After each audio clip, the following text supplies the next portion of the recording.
Hey, so Yoimiya is basically just a pyro child. Now Sayu did get released in this batch as well, so I will be talking about her at the end, but right now we're going to talk about Yoimiya. So I'm just going to get it right out of the way that Yoimiya is not a DPS character. She is not a pyro DPS character. At least her kit doesn't want her to be a pyro DPS character. miHoYo doesn't want her to be a pyro DPS character. She's very similar to Childe, and I'm going to be comparing her to Childe a lot because she's going to be playing the exact same way. So with her elemental skill, she's going to infuse her attacks with pyro very similarly to Childe, who infuses it with hydro. And like Childe, she's going to be an enabler for other characters like a Beidou or a Fischl. Childe has electro charge, and Yoimiya is going to have overload.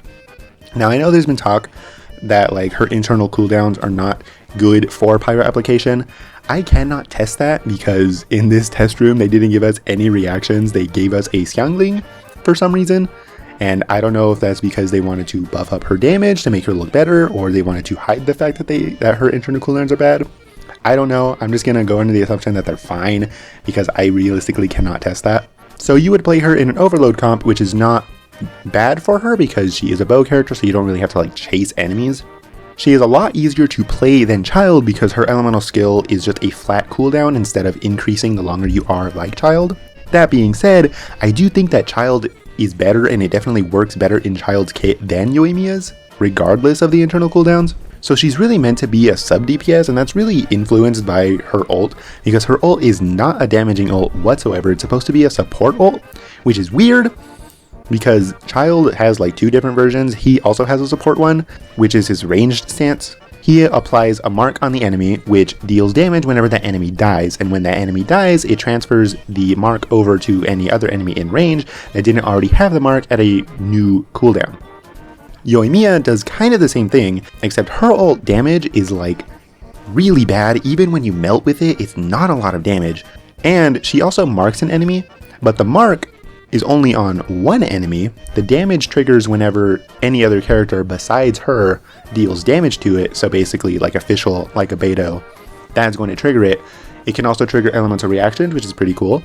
But whenever the enemy dies, it transfers over to another enemy, but it does not refresh its cooldown. So this is really where I feel like they dropped the ball on her, because if they made her ult kind of work like Childe's, where it marked every single enemy, it marked every enemy in range, each mark had its own cooldown, its own trigger, then that would be so good. That would be such a good ult. Also, it's a 60 cost ult, which like, so is Childe's, but Childe's just feels better because it actually has damage. I feel like hers would work better as a 40 cost ult, but it's not that, so it's just like, okay. But if it marked all the enemies that she hit, that would be so strong. Each one could trigger, like if you overloaded with that, the overload would be able to trigger the other mark, and that mark would explode to trigger the other mark, which would explode. And that would be so good. I feel like they didn't do that because they thought it was going to be too strong, because like you literally just use a venti and you just delete everything. Which like, yeah, it would be too strong, but that would actually make her like a good support pyro character. Because as it stands right now, I really don't think her ult is like good at all. It's just like, it's extra damage, which is not bad, but it's pretty low damage. And it triggers every 2 seconds for 10 seconds, so the maximum you can get is 5. But I just don't really think that it's worth it. Also, there's another thing that's unique about her, and that's her charge attack. Like Ganyu, she has like a second level of her charge attack, but unlike Ganyu, it's not worth it at all, and that's basically why I didn't say anything about it. Like Ganyu, the charge is worth it because she puts out ridiculous damage. Ganyu puts out like dummy damage, right? With Yoimiya, the charge feels like it's longer than Ganyu's, but also the damage is basically non-existent. There is really no reason to ever use her charge attack. It's cool, it's like good for her character, I guess, it's nice, but realistically it doesn't do anything. It's extra pyro application, I guess, but even then, it's like if it's on charge attack specifically, if you wanted to use her with Vaporize with Xingqiu does not work with charge attacks, and Beidou and Fischl will, but is that pyro application enough to, like, is that overload enough? And if her internal cooldowns are bad, she would be the one triggering the reaction, so you would have to run her on an elemental reaction build, which just kind of defeats the purpose of her. So like the charge attack is cool, but it feels pretty worthless. Like, it doesn't do anything. So that's why I didn't talk about it, because I don't really think it's good. That being said, I know I just kind of like trashed her a little bit, because in reality, I don't think she's a great character. She's fine. She could definitely be better. But like, she feels like a B tier character. She's not going to be like S tier, like a Zhongli or a Kazuha or a Venti. But she's also not going to be A tier, like a Xiao or a Hu Tao or anything like that. She's just going to be fine. She's going to be okay. You can still make her work, I guess, with an overload comp.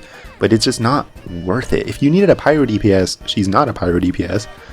She's just going to be an enabler for any other character. So similarly, like why I cannot recommend Child for anybody, I cannot recommend Yoimiya because she just doesn't feel good. She feels okay, but not great. So it's like, is she going to be worth the investment for a free-to-play person? I don't really think so.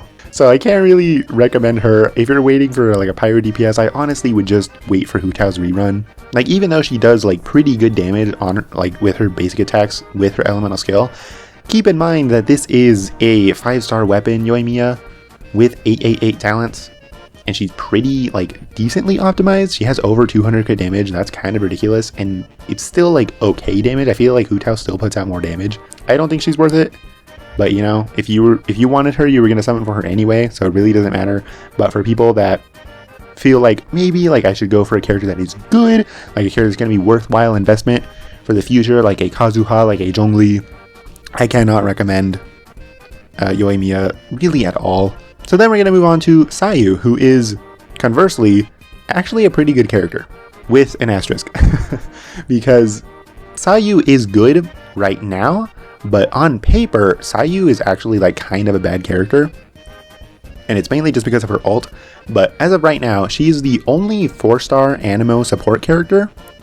Like, we technically have Sucrose, but Sucrose is more geared to being a main DPS kind of character, whereas Sayu is going to be strictly support. And that's why Sayu is basically a 4-star Jean. The way that you play Jean as a supportive build is basically going to be the way that you play Sayu. Her elemental skill is going to be like the thing that makes her good. Her elemental skill is what makes her good. Her elemental skill can heal. It is very fast Anemo application on a low cooldown. It's very, very good. Whenever you need to apply Anemo, you just swap over to her, hold the skill, run through enemies, and then they all get swirl, and then you're done. You swap over to your other attackers, and you just keep going. Like, it's really, really fast, and that's really, really good for a support character. But because she is the only 4-star Anemo character as of right now, she doesn't have any competition. So just by virtue of that, she's going to be good. But whenever we do get another 4-star Anemo support character, I cannot see her like holding up at all, just because she's really hindered by her burst. Because her burst, I think, like, is pretty bad. I don't like her burst at all. First of all, it's an 80 cost ult. Second of all, the healing and damage is locked to constellations, which, granted, it is Constellation 1, but it's still locked behind a constellation. And third of all, it's not really a fault of her, more so a fault of the way Swirl works, but the internal cooldown of Swirl is just long enough that Sayu cannot trigger Swirl on every hit of her burst. She can only trigger it every other hit, which, if it were every single hit, that would be really, really good. That would be really good. But as it stands right now, you can't swirl that often. So it's like, obviously you're going to use it when you have it off cooldown, because like, why would you not? It's just extra Anemo application. But in reality, it's not that good. So basically the thing that you're going to do with her is just run her with like full Elemental Mastery and just use her skill. It heals, which is nice, because then you can put her on a team that doesn't already have a healer. So you can use them, like, instead of a Xingqiu, you can use her. But the thing is, she heals with her skill. So it's like, the skill is what makes her good. Like, she's a good support, and it's definitely, like, a 4-star Anemo support. We definitely needed that in the 4-star pool. Like, she's going to be a good character, and she is a good character for right now. But in the future, I cannot see that holding up. That being said, if you did want Sayu, I definitely would not, like, risk trying to pull for her and going and getting Yoimiya. Not that Yoimiya is a bad character, but just, like, if you have your guaranteed pity there, like, going for a 4-star is not really smart, because a 4-star is going to get rerun way faster than a 5-star. She's going to appear within, like, probably, like, 3 months. You can just get her on that other banner. Hopefully it's going to be a little bit better. Obviously she's not going to be a Kazuha, she's not going to be a Venti, but she is still a really strong support. But I don't think it's really worth it to go for her if you already have your guaranteed pity. She is going to appear in the standard banner at some point after this update, so that you can get her like randomly, but I don't think it's worth it to try to pull for a 4-star character if your pity is already there. So if you're fine with getting Yoimiya, you can pull for Sayu, but you need to know that you're running the risk. Always know of that potential that you could ruin your pity. So there's gonna be that. Let me know what you think about Yoimiya and Sayu, because I'm actually very interested what people think of these characters. If you enjoyed the video, I hope you're having a fantastic day. Like and subscribe if you want. I would really appreciate it. Tick on the bell if you want, and I will see you in the next one. Bye-bye. Bye-bye.